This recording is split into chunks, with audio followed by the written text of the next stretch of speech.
complete কৰা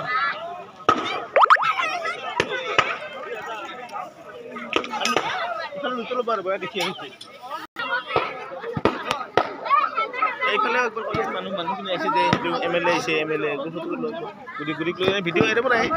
অলপ জুম কৰি আনবা উপস্থিত আছে আমাৰ বিশিষ্ট অতিথি